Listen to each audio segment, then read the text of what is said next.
that's good. I had one thing I wanted to add to the agenda, and I'll add it and do it right now. I'm reminded that we haven't submitted to the Board of Selectmen our final harbor management plan draft, the final draft. The reason was the Board of Selectmen have been so busy with annual town meeting and other issues. I thought we could just wait, but I will submit it next week, and if they accept it, then we'll send it out to some other committees. So we have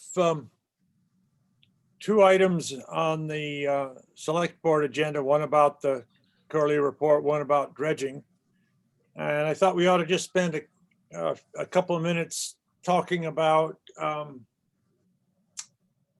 are we going to get some support and publicity for this. I will take it upon myself to talk with the Independent and see if they're willing to do some interview about either of the two issues. We are certainly going to need to visit with a number of committees. The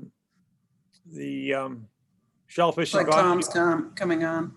Shellfish Advisory Board, Conservation Commission, the Marine Advisory Board, and the Dredging Committee about the dredging project. Board of Selectmen also want us to visit with the Finance Committee about the There we go. dredging report. Hi, Tom, how are you? We just started. Had a little trouble getting on, but you know, what's new? Okay. I just had told the other members of the committee that I was going to submit the final harbor management plan draft to the select board. I held off because select board has been very busy with other stuff. And I was just starting to talk about how we're going to publicize and make get some support for these two items when the town meeting comes up. I think those of us who are on other committees, so Tom, in your case, open space,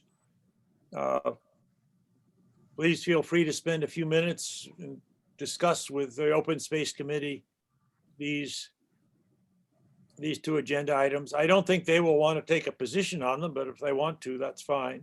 Yeah, I was just running through a list of some committees where we would ask them to take a position, or whether the select board has already asked for a position. Talk to all your friends and neighbors. Are there any other more specific ideas or suggestions on how we might build a support base? Hey, Tom, I got a question for you, if I could. It's about the open space, those parcels that you're talking about on Blackfish Creek, and was it Springbrook was the other one? That's going to be up for discussion at town meeting. right. You know, is there a map somewhere that shows what we're talking about? Yeah, if you go to the Wellfleet town website and go to the assessors maps, or just Google assessors map, Yeah. town of Wellfleet, and those you can look up where they are. It's basically marshland over there. But I didn't see any. I didn't see any identifying map and parcel. Well, that should be on there, and if it isn't, we'll get that straightened out. Honestly, I was just looking at the Shellfish Advisory Board agenda, and it's on our agenda for Monday, and it just says Springbrook and Blackfish Creek. It doesn't tell you where they are. So So I don't know if there's a lot of times, sometimes the assessor will come up with for town meeting, will come up with just a one little cutout showing what we're talking about with like a Well, highlight. yeah, there should be a map and all that. I'll try to send something to you before, after this meeting. Okay, I mean, I'll I get think it I know where straight. they are, but just, The other thing that came up, there was a lot of, they wanted, I don't want to spend any time or a lot of time on this, but there were parcels over there on Indian Neck that we initially proposed as conservation protection, and apparently there was a lot of controversy about that. I'm not sure why. No one was going to be restricted, particularly the shell fishermen, but at any rate, the whole thing was withdrawn. So if it Really? turns up on the warrant, there's been a lot of confusion in the administration office of the town lately, and we had pulled that that article from the warrant on the Indian Neck properties anyway. And so if you see that, don't worry about it. all right, Tom, that brings to mind something that you could do is once the open space committees on the town warrant are fixed. Typically in the past, NRAB has been supportive. Mhm. So I would ask you to play two roles at once and either you or Bruce explain to us what each of the approved agenda items are about and let us vote on them. Okay, And it may or may not show on the actual warrant whether we've been assigned to take a position. I would like to. And we can always just tell the moderator what our position is, and that will be he will inform the voters. okay. Yeah, I somehow it seems like you should have been notified about that, John, but maybe that's Well, my, if the warrant hasn't been officialized yet, that I'm not surprised that we haven't had a okay. notice. I mentioned annual town meeting. There is a problem. The annual town meeting happens June 5th. It turns out that Eleanor Ruth Commons is graduating from high school in Brunswick, Maine on June 5th. And I think we had a very brief family discussion and decided that with all due respect to you guys, the priority is in Maine, not here. So unless there's some change, I'm going to need some help. And we can talk about this later about making presentations at town meeting. Because at the moment, it doesn't look like I'll be there.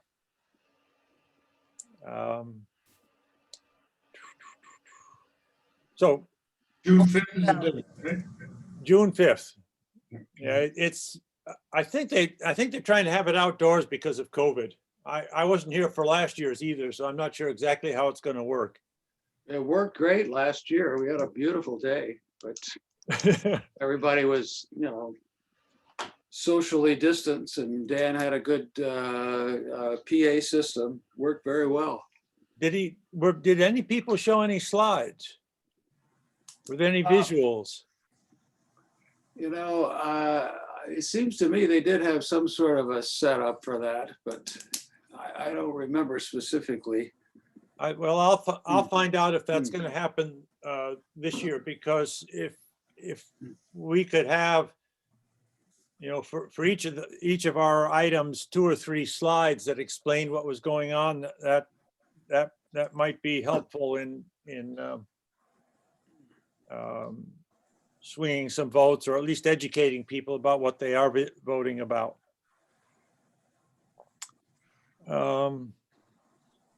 I had on Wednesday a very good meeting with the assistant town manager, a woman called Rebecca Slick. She was very helpful in talking about how we could go about the process for letting contracts to people to work on our projects, assuming town meeting authorizes that.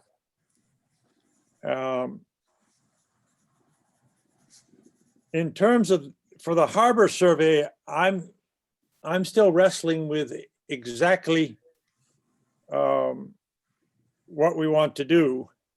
And I'll start from the end story and work backwards. The end story is I had been thinking about doing some work on shellfishing, in which we would try to ask the question, since the time of the Curley Report, how has shellfishing affected the harbor? And in order to do that, needed to find some places in the harbor where we might expect shellfish, but which weren't being commercially used, either by aquaculture or by wild pickers or by culching. And then I saw yesterday that the Shellfish Constable, Nancy Sved, has come up with a very interesting plan for about half a dozen locations in the harbor that she wants to increase the amount of culching. And several of those places were on my list of where we might do some surveys. John, one of the places that interested me though was Nancy mentioned a place in Duck Creek. Do you know exactly where in Duck Creek that is? I don't, but I see Nancy has joined us now, so maybe she could fill us in. I imagine it's probably around the corner. This is really something that I worked on with John Mankiewicz. So I would rather that we kind of talk about that with him. He knows better, but I think he's kind of looking at the area that was done a number of years ago with the nitrogen mitigation project. So Yeah. somewhere in that area, I believe. Okay. I guess what I was looking for, Nancy, is a place where you would put down some culch, and that it's surrounded by an area where there hasn't been any shellfishing. And then by monitoring outside of the culched area, you get a sense of how the shellfishing affects or benefits the harbor. That's really where I'm trying to get to. Well, so as part of our culching permit that we got from MIPA, Yeah, we are actually beginning this year a study, just had a meeting today with our AmeriCorps member and Barbara Brennisel. So we will be doing a study that will be this year and then next year. So they're going out next week and we've got 3 different sites picked out. We're okay, gonna have a control site where there's no oysters, and then areas that we will culch, and then we will compare how they do in the recruitment of oysters over basically an 18-month period. okay. So that is it seems like it's getting at what you're asking for. And those 3 areas are Herring River, near our town propagation bed, Yeah, and the Indian Neck area around Burton Baker Beach. okay. There's too much going on right now with the dredging to think about doing anything in Chipman's Cove or Duck Creek. Yeah, fair enough. That's going to be the next couple of years. So Okay. that's why we're doing it this way. You'd also mentioned something in Logie Bay. Or John Yep, sent- that's John part, sent me that's not something- part of the study. That's Oh. not part of the study. Okay, Yeah, the study is just a separate thing that we're doing just to demonstrate recruitment of juvenile oysters. And then the rotational closures are something that we're doing to try and increase the amount of wild shellfish by about 5% a year over 5 years. That's the goal with that rotational closures document that John Dwayne forwarded to you.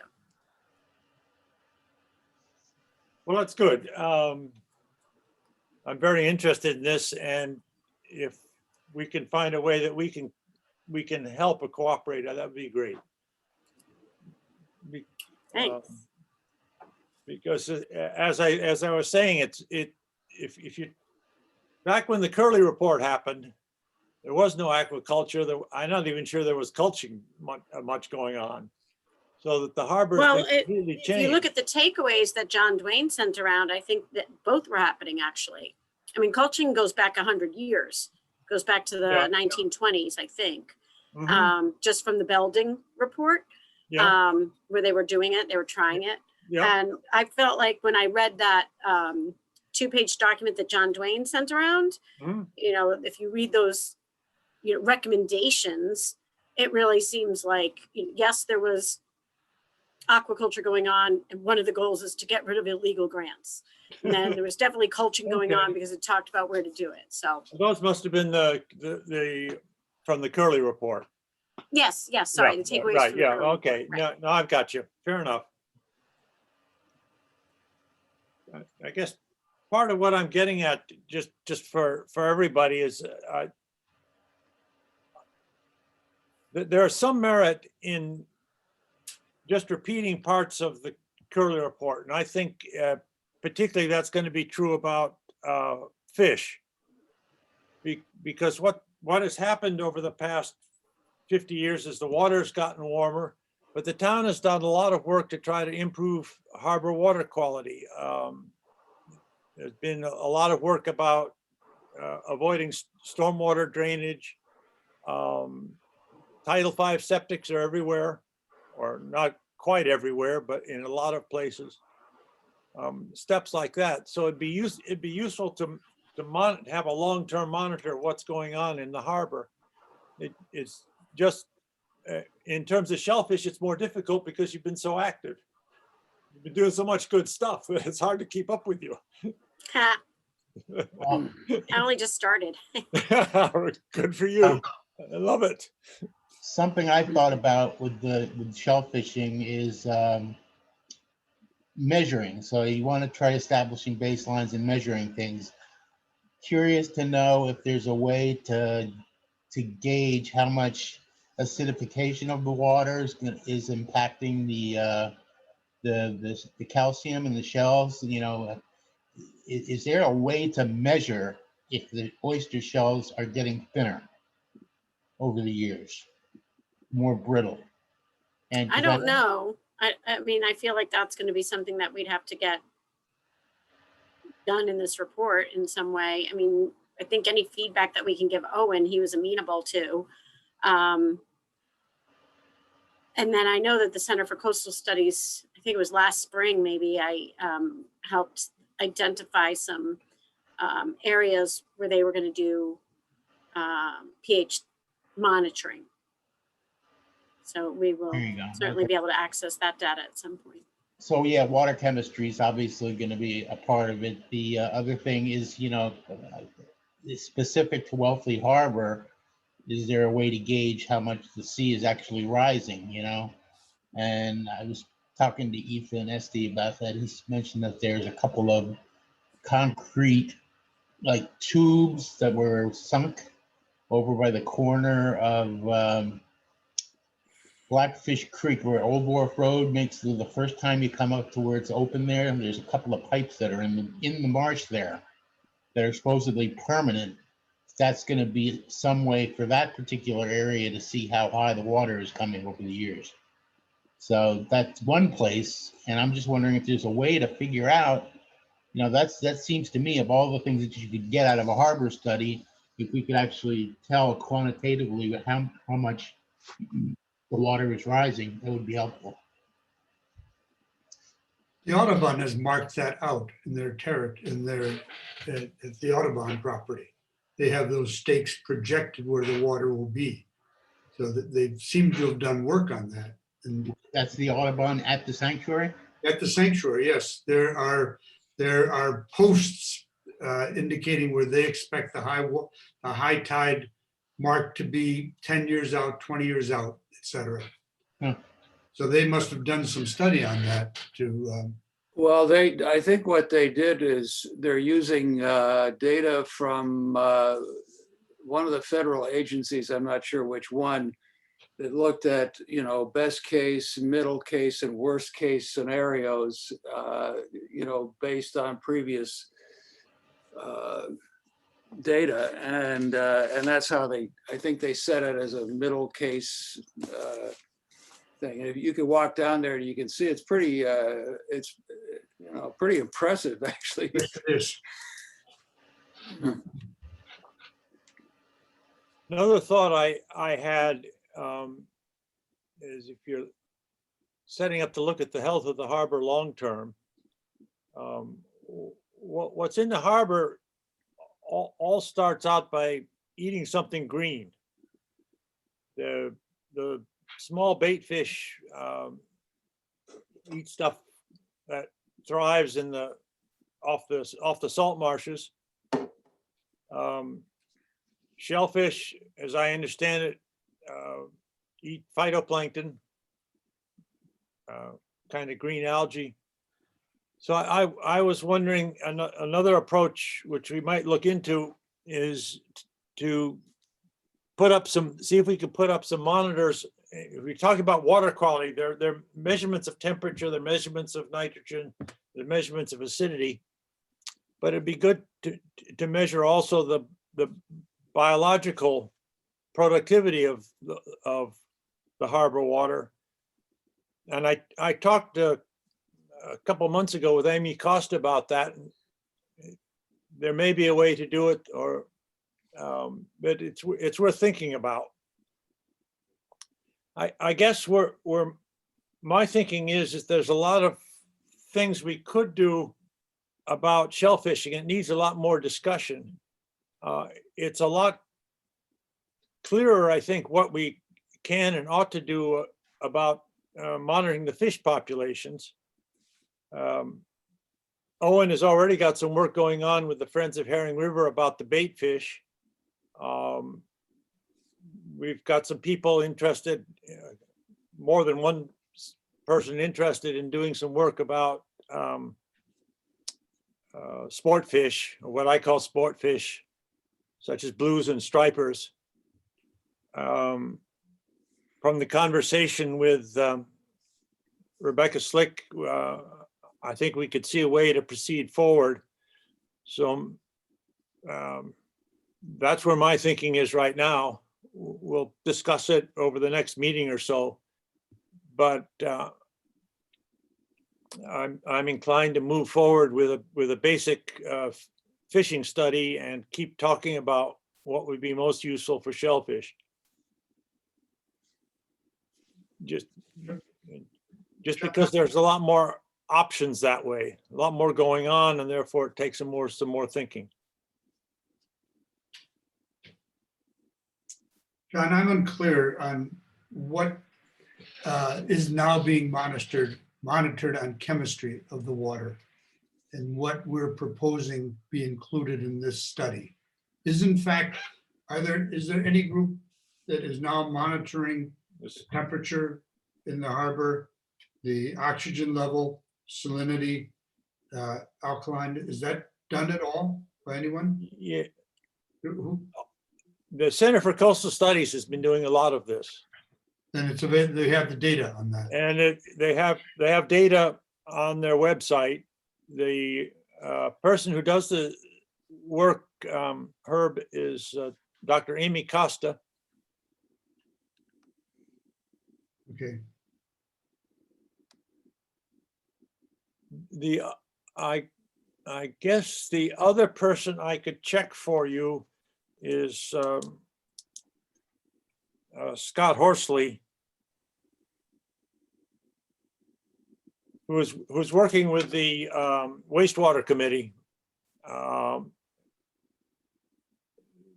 They are charged with coming up with a plan that allows the town to meet the state requirements for Clean Harbor.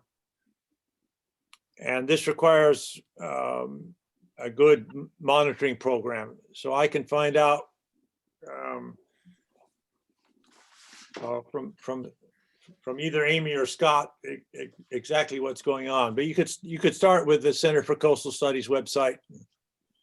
Okay. With Well, a just little ingenuity, you can get the data that's site by site around the harbor. Okay. I just think that's important to include in an update of the Curly report, because that's, you can project the trends as well going Right. forward. And that could have significant influence on shellfishing in future Yeah. years.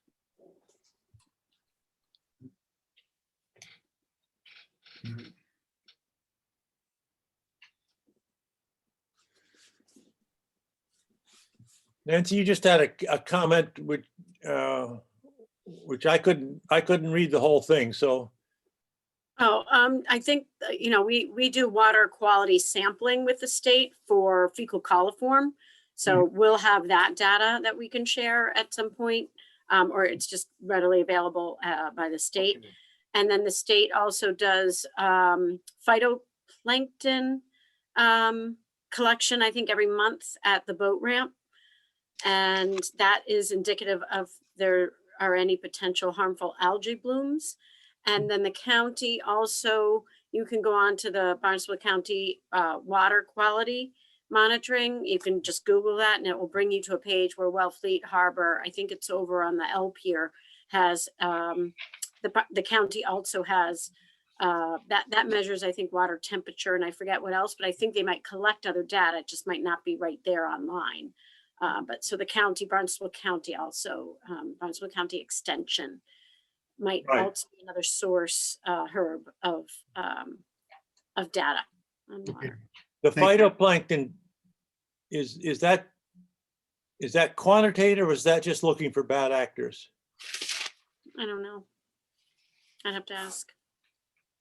Because what I was thinking of is some sort of quantitative measure of what the concentration is, and are there, can we put some monitors in there and see if there are any long-term trends?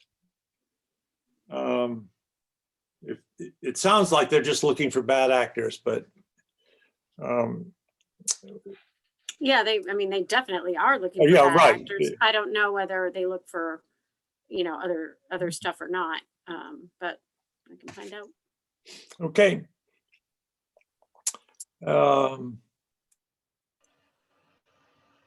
Let's move on to the And just for a brief, speaking of bad actors, there a friend of mine down in New Jersey just tells me that there was all along the beaches down there, menhaden were washing up dead, and it wasn't the oxygen. They're saying it looked like it was Vibrio in the menhaden, which I didn't know menhaden didn't get Vibrio. So interesting to see if Vibrio is the kind of thing that can move up the coast with the menhaden, or it's just an observation that I had never heard about fish with Vibrio before, and with the shellfish, obviously, we need to pay attention to that.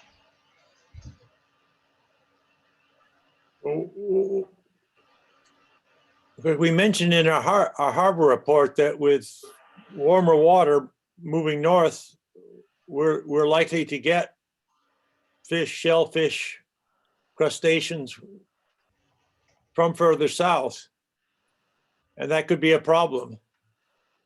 So we just have to keep our eyes open. I hate to see Vibrio show up here in any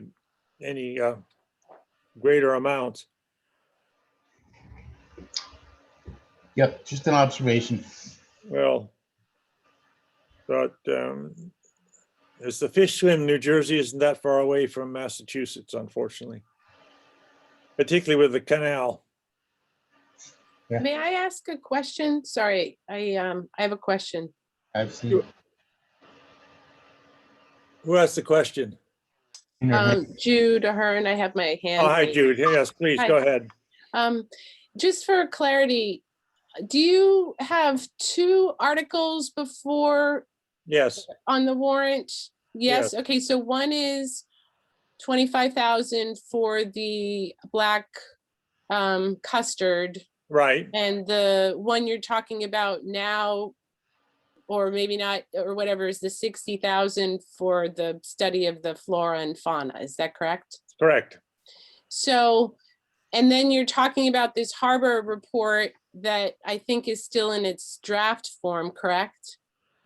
Well, To what, some degree. Well, the Jude, reason what why we- is just because it's hard for the average person to really know what you're talking about, because like the harbor report's not so easily found, and the draft warrants, it's unclear about the 60,000, so I'm just bringing that to your attention. okay. Jude, if you, the harbor plan as a draft is located on the webpage of the Natural Resource Advisory Board. It's actually not, John. It's not. It's Okay. not? No. Oh, okay. I think that's probably because the select board hasn't approved it yet. Because the select board hasn't approved it. I mean, I got a copy because I looked for it and asked someone who had it, but I'm just saying for the average person going to town meeting, you know, they won't have that information. It's a good point. I will, I would suggest that we could put it, we should post it on the NRAB site just as a draft, if nothing else. The other point about that is, do you mention the Hidla property in your report, since, you know, that's a big purchase and our harbor? no, we're not directly connected. We're not directly involved in that, or even indirectly involved. Well, the town owns that land and it is our harbor. Yes, yes, I know, but oh, how shall I say, the ownership and use of that is not something that NRAB is concerned with. We'd be concerned we- with the environmental health of the whole harbor. Well, shouldn't we all be concerned with it since we all own it?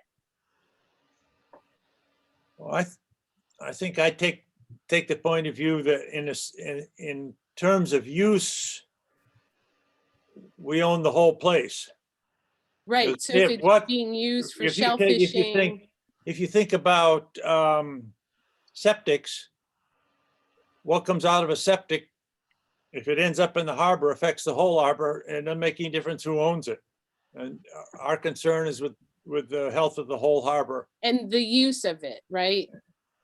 not so much the use. Well, we're talking about shellfishing being a use, so what, if we're not talking about what it's being used for and the effects it might have on the health of the harbor, what are we talking about? Well, the discussion I had with Nancy was us trying to figure out how to do that, which is a fair point, but I wasn't dealing with any one specific place. Well, how to do it is my point. We need to talk together about how to use that land. And right now, someone's extending a grant onto that land for more shellfishing. So when are we gonna have this discussion, if not in these committees that all have a stake in the health of the harbor? I would make a suggestion that that's really the Shellfish Advisory Board purview. As Well, opposed, you That's- didn't discuss it at your last meeting that Devasto's expanding an acre into this land for more shellfishing when we were told there would be no more shellfishing. Dude, no offense, but I don't really think this is the right meeting for this. Okay, and well, they're a trying to harbor get their plan agenda that done. doesn't, a harbor plan that's not accessible to the public, that doesn't mention Hidla at all is not useful. Thank you. Jude, may I make one suggestion to you, please, is look at our charter, and you'll see that I think. I've looked at our charter. I fought 15 months for the recordings. I know all about it, with all due respect. This is a discussion that we all need to have post-COVID before the chair of the select board takes an acre of the $2 million land we just bought. And we should all be very concerned about this. I'm leaving the meeting now. I've said all that needs to be said. Okay, appreciate your comments. Thank you.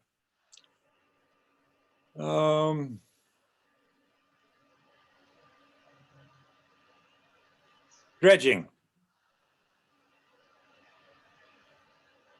I would like to, we know that the black custard material in the North Channel is not harmful.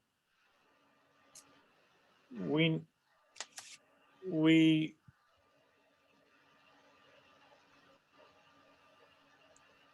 know that if it can be properly dispersed, so it's not agglomerated together, it can be carried by the natural tides onto the marshes in Upper Duck Creek. The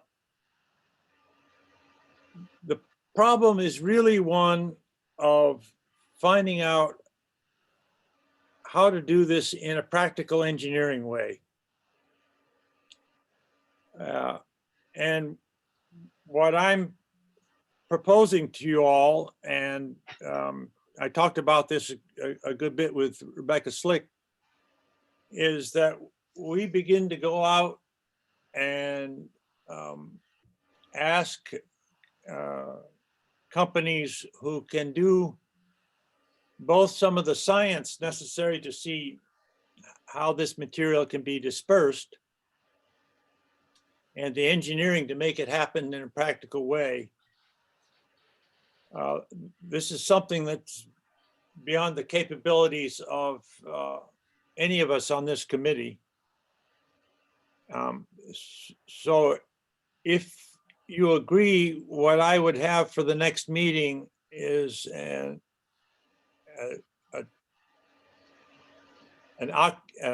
document that would explain to an interested company what it is we need them to do, what the benefit is, some suggestions about how to go about it, and ask them to come back and say, are they interested? And if so, give us a proposal on the price.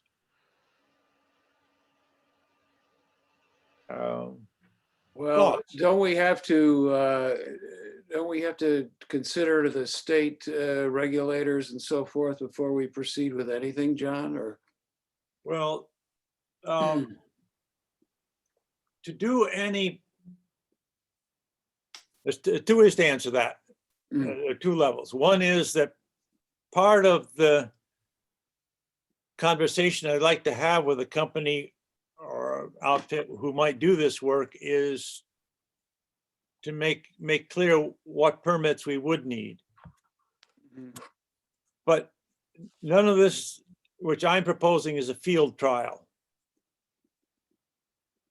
What I would like to do is to have a response that comes back and says, we think the dispersion can be done. We think that we can put the material in a place where the tides will take it up onto the Duck Creek marshes. We're ready to do a field trial. So I'm not thinking that the permits, the field permits are needed quite yet. Okay. But that's a fair question because it reminds me that we let me put it this way. I would say to the potential partners that they would be responsible for permits, getting the necessary permits for any field work. So maybe that's a good way to cover the question you ask. You're not talking about thin layer placement or deposition. You're talking about natural movement of dredging material or, It's thin air deposition carried out by the tide. It's not, yeah. most not of the by a thin air machine. depositions that you and I read about, Yeah. some engineering company was spraying a marsh. Yeah, I want to do this by a natural process, okay. which is, I think, the only practical way. I can't imagine how you would pump material all the way up Duck Creek and spray it out. That looks No, like a mess. right. John, what was considered on dispersing this material when the dredging was established and designed? Was that not addressed at that time? No, The- because what was, in fact, when the ongoing dredging, the dredging company would prefer that there was no dispersion, because they want to load the stuff onto a barge without losing any and take it out into the center of Cape Cod Bay. Mhm. So they're quite happy if the stuff doesn't disperse. But if you want the tide to carry it up into the Duck Creek marshes, then it has to be dispersed. Now, it sounds to me, reading the work that Agnes Mittermeier did, that it should be feasible, certainly in the laboratory, but what we have to do is convert it to something that's feasible not only in the laboratory, but in an operation that takes place in the harbor. So the question is, who's going to design that? Well, right. And I would love to have any suggestions of companies who might be interested. I think the main decision that I'd like you to consider is that we need to outsource this. This is not something that any of us in a position to do ourselves. We need help. John, doesn't this fall under some of the money that was granted with the other town article? Yeah, this is the 25,000. Yeah, okay. Just wanted to make sure I'm on the right. Yeah. And this seems, that amount of money seems reasonable to me to do this basic work. Right, okay. Now, if they want to do a field trial, the prices, which I hope we would get to, the price is going to go up. Okay.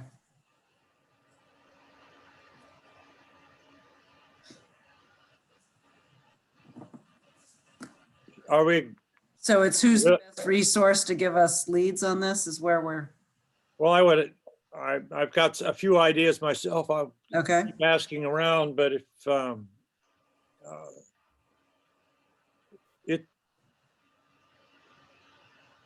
it's not just a civil engineering company, and it's not just a research company. Now, maybe a research company would say, okay, I can take this on, and I know whom I could work with as a partner. But it needs two steps. I guess what I have in mind is when we were doing some work with Mayo Creek, we worked with Woods Hole Group, who sort of did the conceptual plan. And then I asked a question, well, how much is this going to cost, and who's going to do the engineering? And they turned me over to Fuss and O'Neill, who are a practical engineering company. So maybe something like that would work in this area too. You'd have a prime contractor and a secondary contractor.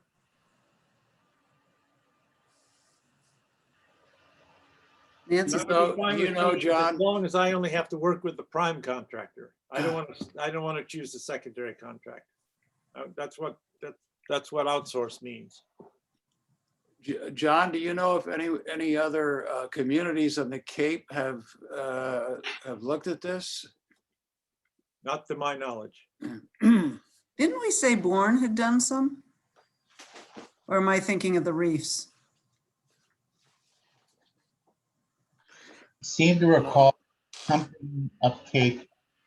Maybe it's Oyster Pond or Oyster something or other. I honestly, I seem to recall them doing some kind of opening, but I don't know what exactly we're thinking about conceptually is designing a natural flow that's going to bring the sediment up there as opposed to mechanical pumping. Is that correct?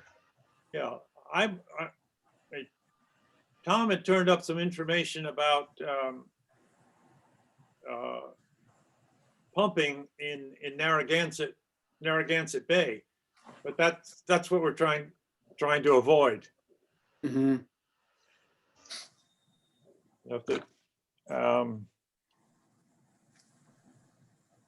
that's but John, that's another good point, because if I ask an engineering company to do this work, part of what they should do is review the literature, which I think they'd want to do anyway.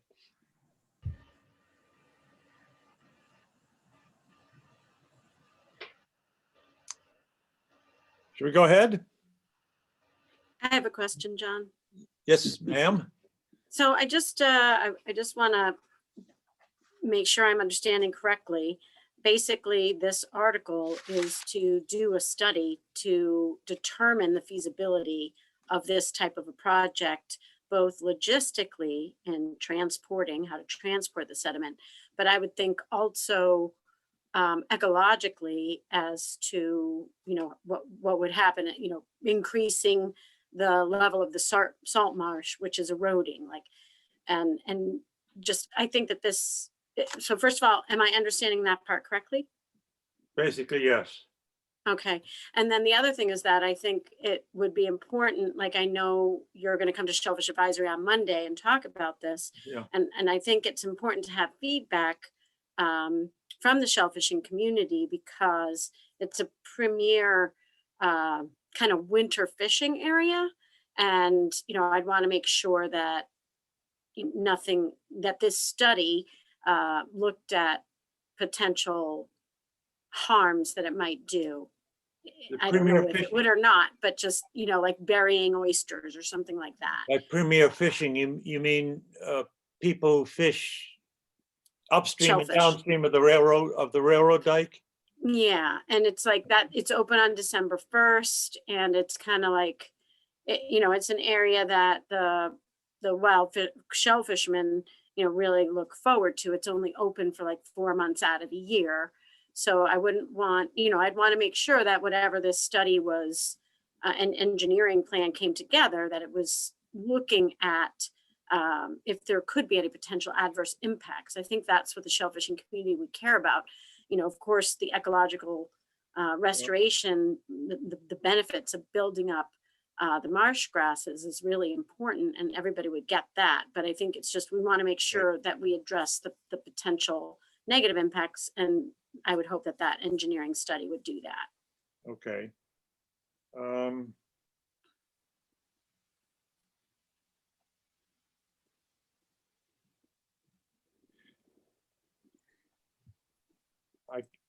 Off the top of my head, my answer would go something like this. If we take as valid the work that the Mittermeier report, it says that the material is not intrinsically harmful. Right.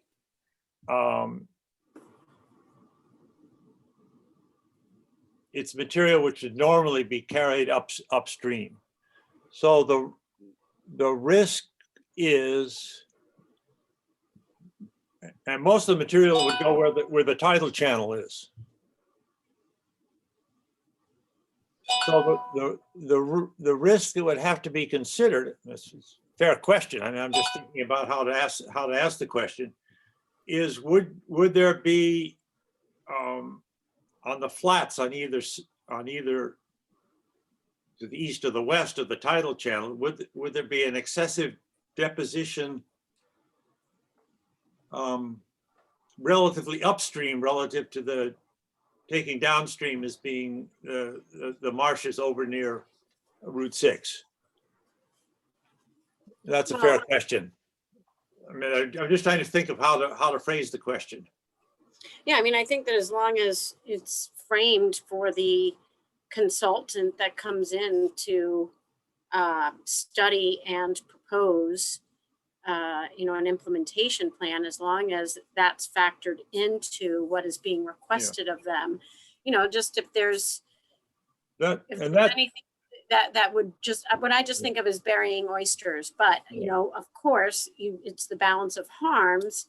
You want to make sure, I mean, if this is a way for us to rebuild some salt marsh, I think that's really important. And I think the fishermen will too. It's just, we want to make sure we're not creating a problem while we're solving another.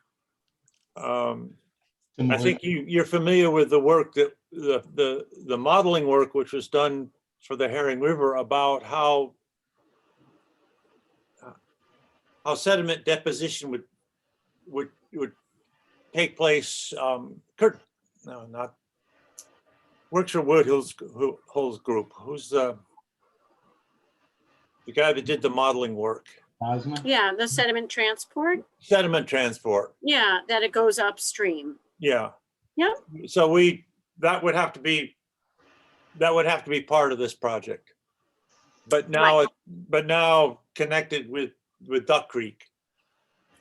So this would be part, what I'm just asking is that in the, I guess, request for proposals that you'll end up doing, that this is something that is included. I think that, because you just don't go ahead because you have one study that says, this is all organic, it's great material. We have a need to mitigate the loss of salt marsh, but we just want to make sure to include in there also to factor in what would happen to the shellfish beds.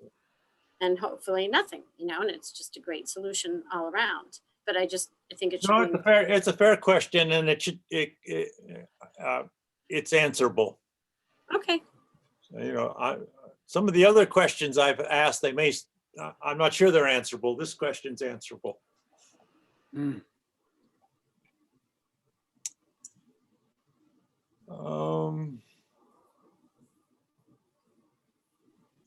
And then the other thing that I was just going to say, I think, you guys have come, I'm just backing up 1 second to the Curley report because my colleague and I had to do something quickly with him. But backing up to the Curley report, you have come to Shellfish Advisory once and had a wonderful discussion with Owen. And, I was talking to John Dwayne earlier today, I think it probably will merit a second round of discussion, like on their Monday agenda. It's just about the warrant article, which they already approved, but they had the dollar amount wrong. So they want to get that right. Okay, fine.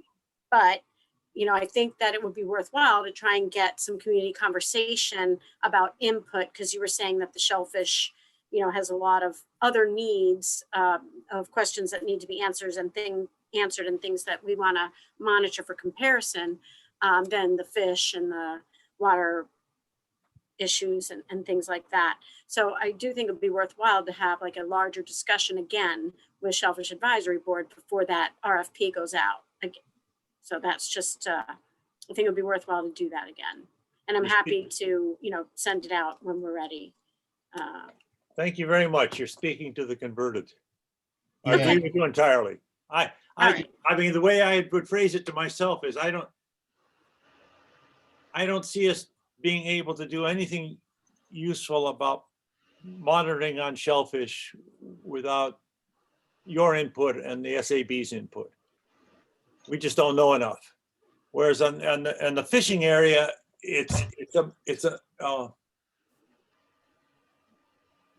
I say a much looser. It doesn't need to drill down as far to get to something useful. Just the basic monitoring is going to be helpful in and of itself. Right. So, thank you for reminding me. Yeah, I agree with you. Okay, so we'll do that before it goes out for the RFP. And that's why We'll participate in the development of the Right. proposal. That's why I've Awesome. separated shellfishing from finfish, because I think we can push ahead with finfish. We have a lot more discussion about shellfish. So Okay, I'm so now are happy- you talking about breaking this up into two Yeah. separate years or something? John, I want to push Okay. back on that a little bit. I'm sorry. We've kind of gone around this before, the separating the shellfish from the finfish. I think the study, when you think about the study, it's an entire study for the whole harbor. And, whoever ends up doing the work over there should be the one that, comes up with a plan about this is the best way to go about it. This Curley report stretched over 12 months that began in September one year and ended in August the next year. And I think that when you think about it, the Curley report redone ties in with everything we've been talking about with the dredging, because that's all in terms of establishing a baseline. You want to know, like right now, before any, if we were going to propose doing something in Duck Creek, with moving sediment around, where are we at now? So that's going to be an important, this could be like the beginning of this starting, a project over in Duck Creek. So they all kind of tie together. And when you talk to people about it, like for advertising and promoting it, the idea of splitting it into finfish and shellfish, I don't think it's a good approach. It might end up costing more too, because it'd be more effective to do, if they're mobilizing gear and whatnot, it might be more effective to do it together, like the original Curley report. Yeah, I mean, that's really not that's whoever ends up getting the gig is the one who's going to come up with the best plan on how to do it. But the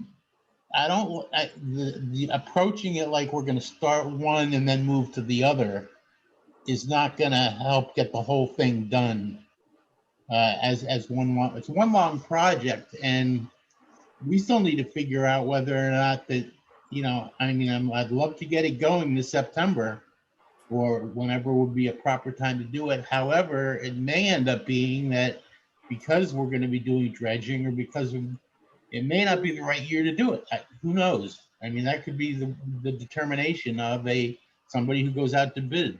So it's worth considering that maybe it ends up having to start next year as opposed to this year. And that's not what my preference would be, to get it going, because I think that the best thing would be to start it in September of this year and have it end in August of next year. And that way we could, we'll all be done. So that would be my preference, but you never know until we figure out, number one, who's going to get the job, and we're going to need to. So, and sorry to get back on Curley again, but when you met with the new assistant TA about the funding for it, what is the process going to be? Do we need to go out and get an RFP? Yep. Basically, So how is that going to figure into the town meeting article? the town meeting article just says, look, we had, it's been 50 years since we did the Curley report, where we want to repeat it because of the reason, particularly the reasons that Herb put forth, that there's been sea level rise, the water's getting warmer. We need to understand how the harbor has changed over the past 50 years. I guess I would make 2 points, John. One is that shellfishing has changed dramatically since then. And in terms of its effect on the harbor, a lot of it is, I don't want this to be pejorative, critical, sort of artificial, particularly aquaculture. So that's very hard. That's very hard to understand using the methodology of the Curley report. I guess the place where there's really an interconnection has to do, and we haven't talked about this at all, has to do with the shellfishing which takes place by dragging, which is in the subtidal part of the harbor, not the intertidal. And maybe the first discussion we might have with the Shellfish Advisory Board is what do we need? What would be useful, the most helpful to do about the subtitle shellfishing? And we haven't talked about that at all, and that would be a very interesting starting point for the discussion. Yeah, I think there, back in those days, there were 30 or 40 boats dragging the harbor. And now we have, a couple dozen at tops, a dozen. Yeah, So there's not even a couple dozen, it's probably about 12. yeah. So that's definitely been a change. And I personally am also interested in the scallops and what we can do to enhance the growth of scallops. But that's subtitle too. That's subtitle ecology. That's not on the flats. So maybe John, the way you could pull me into the point you make is we should start out talking about subtitle, because that's interesting. It's potentially very important, but we know very little about it. Or at least I know very little about it. Well, Polite way of saying yeah, nothing. I mean, for instance, one thing, the blood clams is something that there's an active fishery for it now. It may have been mentioned in the Curley report, but I don't believe so. No, it was never mentioned in the Curley report. It's something new. And, I you think know, it's only been around for the last 12 years or so. Yeah. so there you go. And 12 or 15. and the other thing is with fishing, I know Tom sent around as well as me the on the water article about sea bass coming up this way. That the Gulf of Maine they're starting to get sea bass, so that's another species that we should be keeping track of. Well, and that's a subtitle thing. Now that's out by Smalley Bar, and I understand that there's probably some out there, but that again, that's the kind of thing that could be changing, and that could be it's all part of whether an aquaculture is a fact of life in Wellfleet Harbor now. So it does need to be included in a comprehensive study of the harbor. So I think that it's just worth keeping with, maybe Curley report's not the best way to phrase it now. Maybe we should just start calling it the harbor study, comprehensive harbor study, because I think that's really what we're looking at. And that's what the Curley report did. I mean, at the time, it was very comprehensive. Birds, plant life, as well as everything in the water. So, just food for thought about where we want to go with getting the whole thing done and getting it done within a year so that we have an action plan. And that action plan is going to be where we really need help. There's a lot of people in this town that have a good sense of what they would like to see in the harbor, or thoughts about where we're at right now. So let's get a baseline set for all of the fish, the shellfish, and anything else that's important. Eelgrass beds. I had a note to myself, John, to talk to Audubon about birds, because that actually they are a good indicator of the health of the harbor. Shorebirds feed along the shore's edge, and there's a number of birds that come here, particularly in the winter, which feed in the subtidal.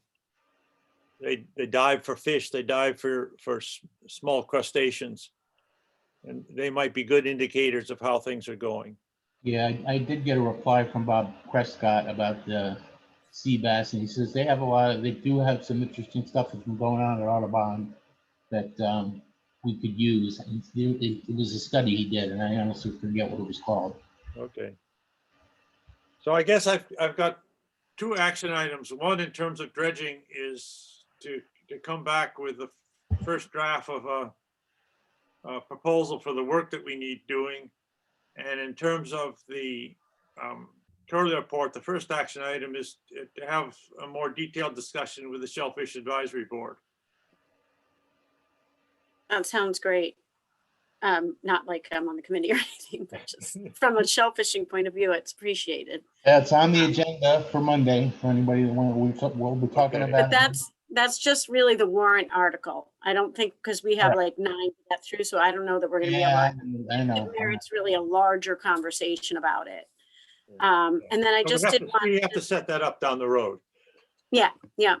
I did want to share, I had texted with our state biologist, Herb, about what we were measuring for the phytoplankton. So she says that I thought it was monthly, but they collect phytoplankton every other week. And they're basically looking for harmful algae bloom species like Pseudonychia and others.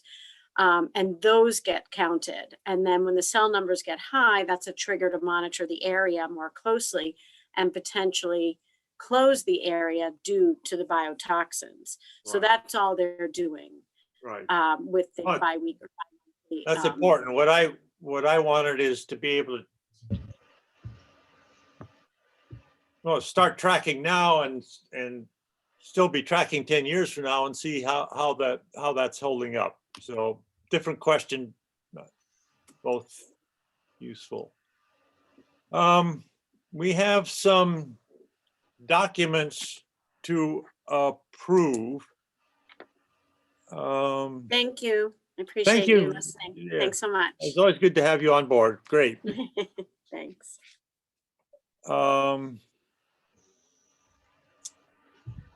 Let's see what we have. We have various minutes.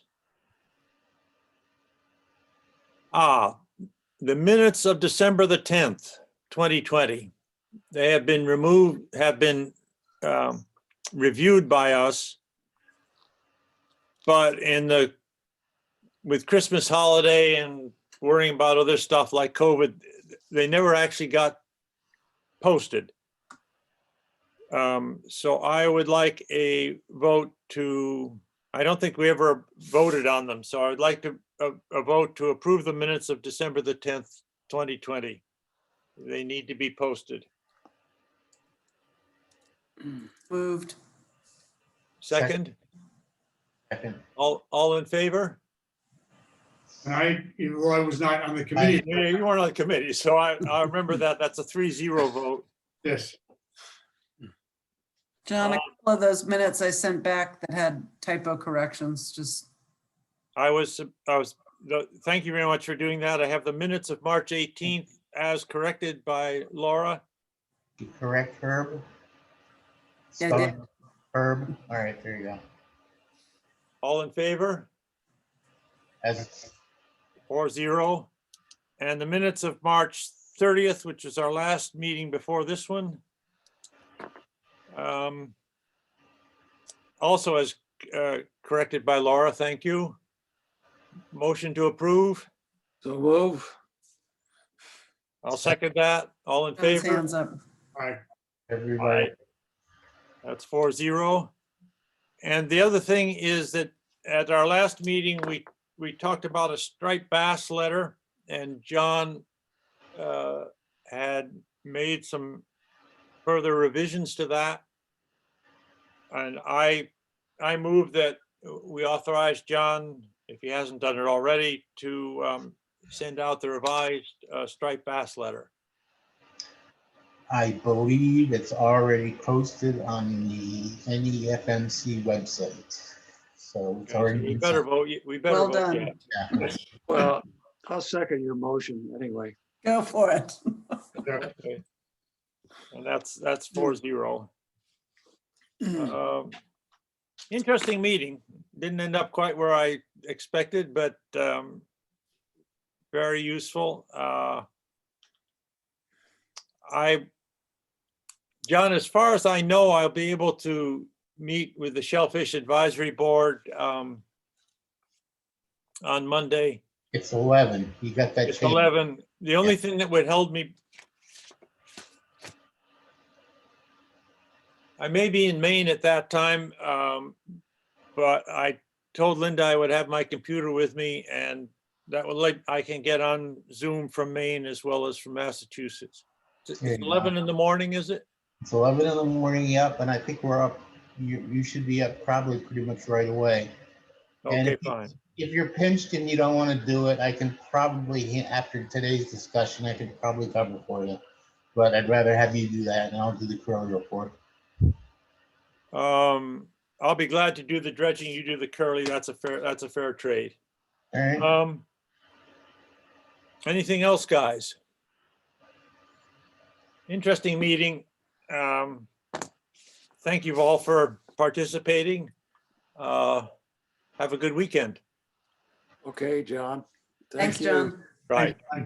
All Bye right. now. Bye-bye. Bye.